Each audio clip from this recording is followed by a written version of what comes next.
Welcome to HPM. Myself Rajat Verma. मैं आप लोगों को आज जो है अंग्रेज़ी ग्रामर पढ़ाना शुरू करेंगे।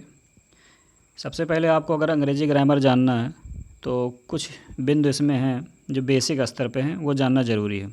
सबसे पहले होता है ग्रामर। ग्रामर होता क्या है? ग्रामर से हम किसी भी भाषा के बारे में रीड करते हैं, राइट करते हैं और स्पीक यानी बोलते हैं। व्याकरण यानी जिसके द्वारा किसी भी भाषा को ठीक ठीक पढ़ना, लिखना और बोलना सीखते हैं। ग्रामर के बाद में ट्रांसलेशन आता है। ट्रांसलेशन ऐसा होता है कि जिससे हम किसी एक भाषा को दूसरे भाषा में परिवर्तित करते हैं यानी चेंज करते हैं। जैसे इसमें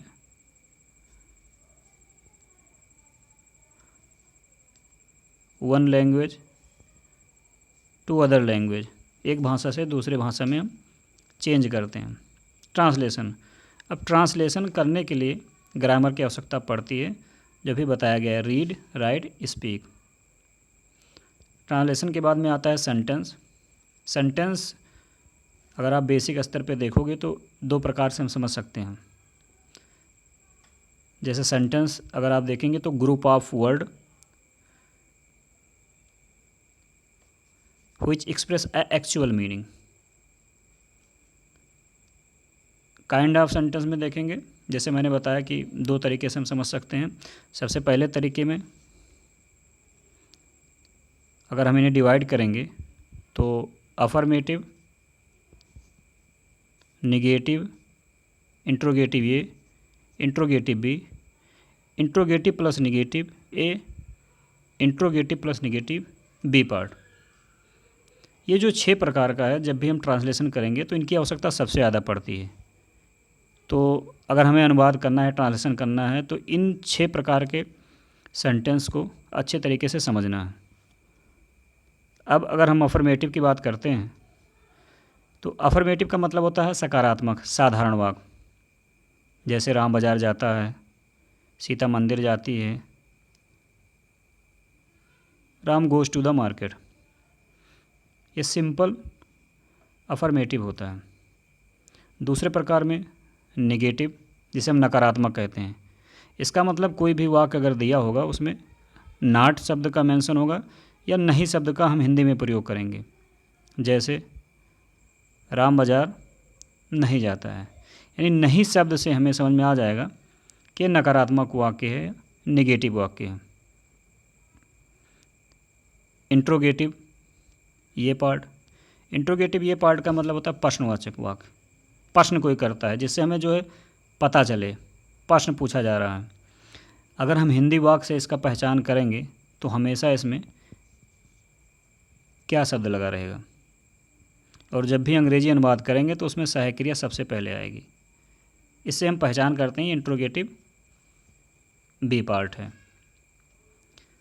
अब बात करते हैं इंट्रोगेटिव बी। ये भी एक प्रकार का प्रश्नवाचक वाक्य होता है, लेकिन ऐसे प्रश्नवाचक वाक्य में क्यों शब्द का प्रयोग करते हैं, जो आप लोग देखेंगे।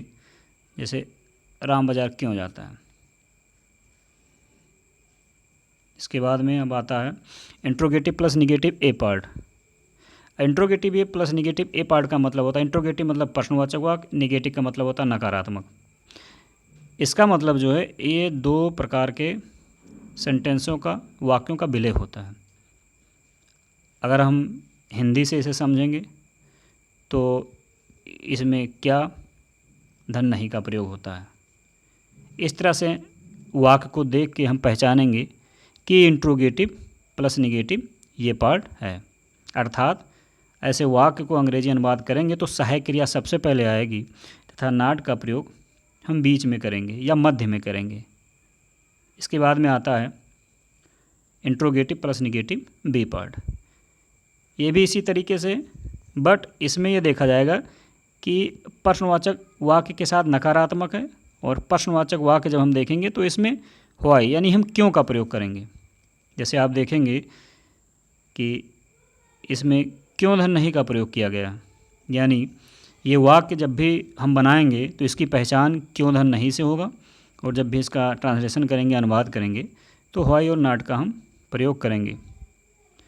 जनरली जितने भी अनुवाद किए जाते हैं इन 6 प्रकार वाक्य की ज़रूरत हमेशा पड़ती है, लेकिन कुछ और प्रकार से हम वाक्य को समझा जा सकता है। जैसे सबसे पहले होता है असर्टिव सेंटेंस, वर्णनात्मक, जैसे अफर्मेटिव हुआ, निगेटिव हुआ। अफर्मेटिव की अगर हम बात करेंगे, सकारात्मक, जो हम सबसे पहले पढ़ चुके हैं, साधारण वाक्य जिसे कहते हैं। निगेटिव, नकारात्मक, नॉट, राम बाजार नहीं जाता है, सीता खाना नहीं बनाती है, या Ram does not go to market, यानी ऐसे वाक्य में नॉट का प्रयोग हो, नहीं का प्रयोग हो। तो इस प्रकार से हम असर्टिव सेंटेंस को समझ सकते हैं। जैसे आपने देखा होगा कि इंट्रोगेटिव ये, यानी इंट्रोगेटिव ये पार्ट है जो हम आपको पहले समझा रहे थे पहले पार्ट में। इसके 2 पार्ट हैं, यानी इंट्रोगेटिव ए और इंट्रोगेटिव बी पार्ट। इसके बाद में इम्परेटिव, आदेशात्मक की बात करते हैं, कोई आदेश देने की बात करते हैं। ये किसी के भी द्वारा हो सकता है, चाहे किसी टीचर के द्वारा या किसी अग्रज के द्वारा, तो ये आदेशात्मक होता है, इम्परेटिव होता है। एक्सक्लेमेटरी, विस्मयाद बोधक, ये वाक्य के बारे में जब आप डायरेक्ट पढ़ेंगे तो ऐसे वाक्यों की ज़रूरत उसमें पड़ती है। एक्सक्लेमेटरी सेंटेंस जिसे विस्मयाद बोधक कहते हैं। ऑप्टेटिव, इच्छा सूचक वाक्य, इन वाक्यों की ज़रूरत पड़ती है, लेकिन जो इससे पहले हम आपको 6 प्रकार के वाक्य बताए हैं, इनकी ज़रूरत हमेशा ट्रांसलेशन में पड़ती है।